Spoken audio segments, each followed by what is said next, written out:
right, so sword flying in Halo 2.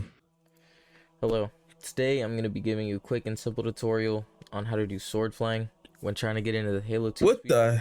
If you just want to get the beat part-time on X level achievements on MCC, or you just want to learn a cool little trick in a game from 2004, sword flying is a real neat. What is happening? Utilizes the sword lunge mechanic when you use the fire button and a red reticle is on your screen.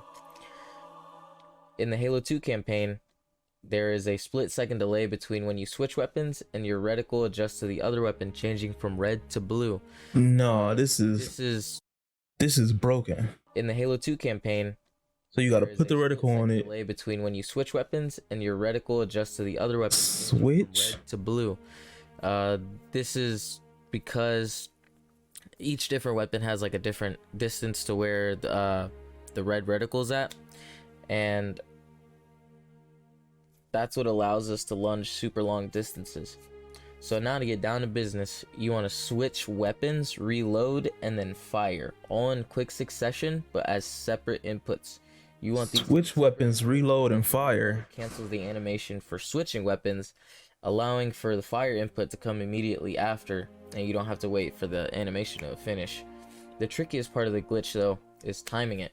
It takes quite a bit of practice to get the timing right, but what I would suggest is So he was saying to sword fly, you gotta like look at something with a gun because it got a longer reticle until it turn red. Aim at it, reload, and switch and fire, all in quick succession. loading up the level Quarantine Zone on an easier difficulty to get used to doing it. If it helps at all, some weapons have a longer red reticle range, such as the rocket launcher you can find in the first area of Quarantine Zone. And one other thing I would like to point out is that in my experience, it's much easier to get the timing down on a controller than a keyboard and mouse.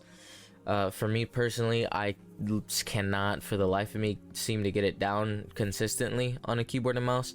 He ain't even bringing out the sword. Pretty much no problem on my controller. I mean, very quickly he is. Another useful thing, little bit of info, is that if your target is moving, you only fly to where they're at when you sword fly. But if the target's standing still, you can kind of like jump over the target and you can just keep going past, and that's really useful in a lot of situations. I gotta try this out. If you kind of like want to know how to keep going past where you're flying to, and that's basically it.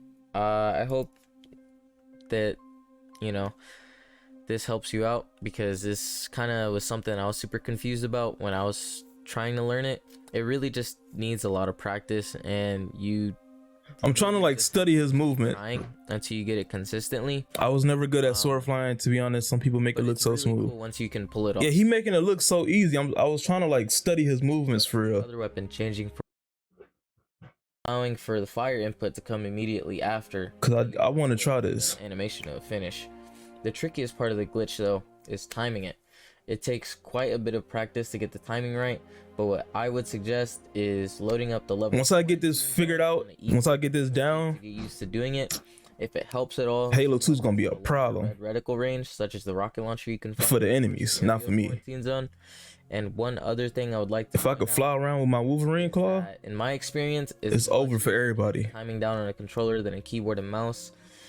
For me personally, I cannot for the life of me seem to get it down consistently on a keyboard and mouse. Yeah, I'm gonna have to revisit that on my own, because I'm gonna try this out.